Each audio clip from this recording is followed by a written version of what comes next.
Welcome back mga ka-Diskarte Chicks sa panibagong topic natin ngayon. Ay pag-uusapan natin ang mga benepisyo ng oral sex.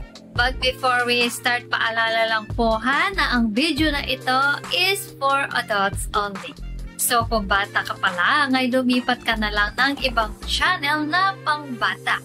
Guys, kung nanonood po kayo nakasama ang mga anak ninyo, nasa inyo na po yun. We are not responsible for any kids who watch my content, and so parents should guide their kids accordingly, lalo na sa mga parents na pinapagamit ang kanilang YouTube account sa kanilang mga anak.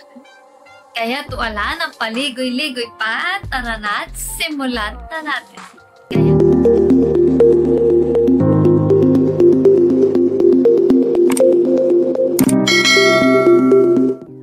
Ang pag-e-engage ng mga couples sa oral sex ay masasabi natin isang mataas na level ng intimacy.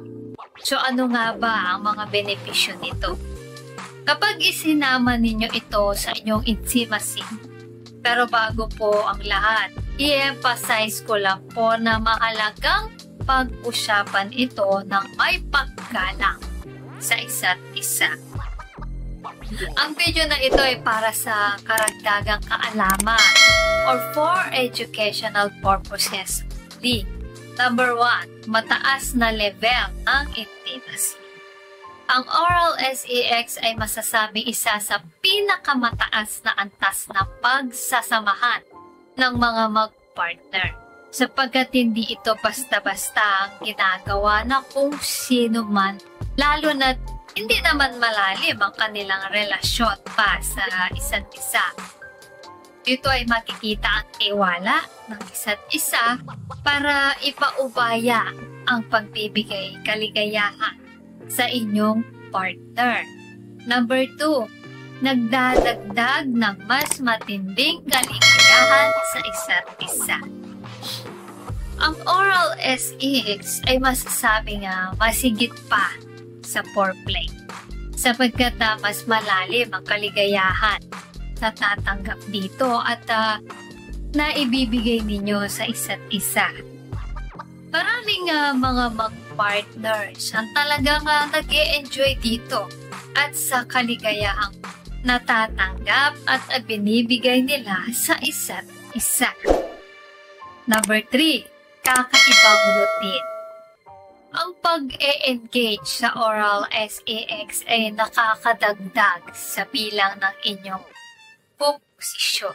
Ika nga mas marami kayong alam, mas maganda at mas exciting para iwas routine. Number 4, nagpapalalim ng relationship.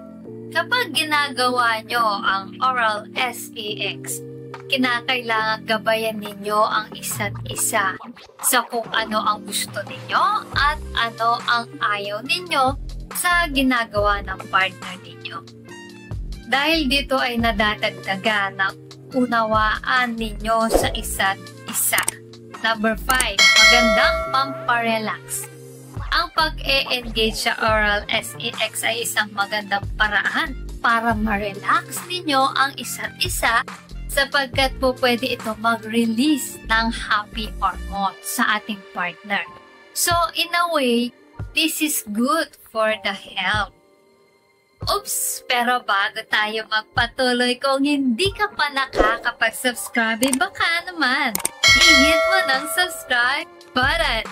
Now na! As in now na! Number 6, dagdag kumpiyansa.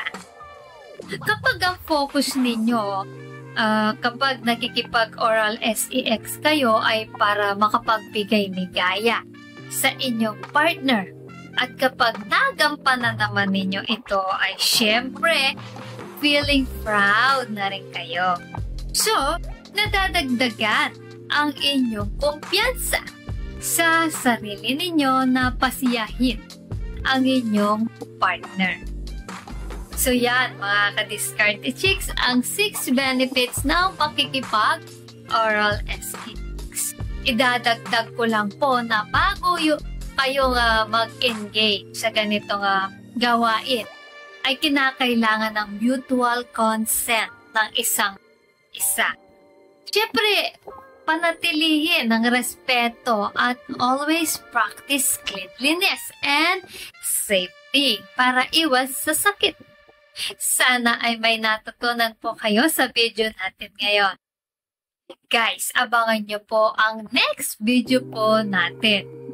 Doon ay bibigyan ko kayo ng tips kung paano nyo malalaman na baka hindi nyo pa alam na ilalaglag na pala kayo ng jowa nyo. Kaya abangan nyo yan, guys. Please comment down below ang inyong mga reaction sa ating video ngayon. At kung may gusto po kayong i-share or itanong, i-comment nyo lang po sa comment section. Kung nagustuhan nyo po ang video na ito, ay huwag kalimutang mag-like, share, and subscribe para sa iba pang useful na content tulad nito. Maraming salamat sa panonood.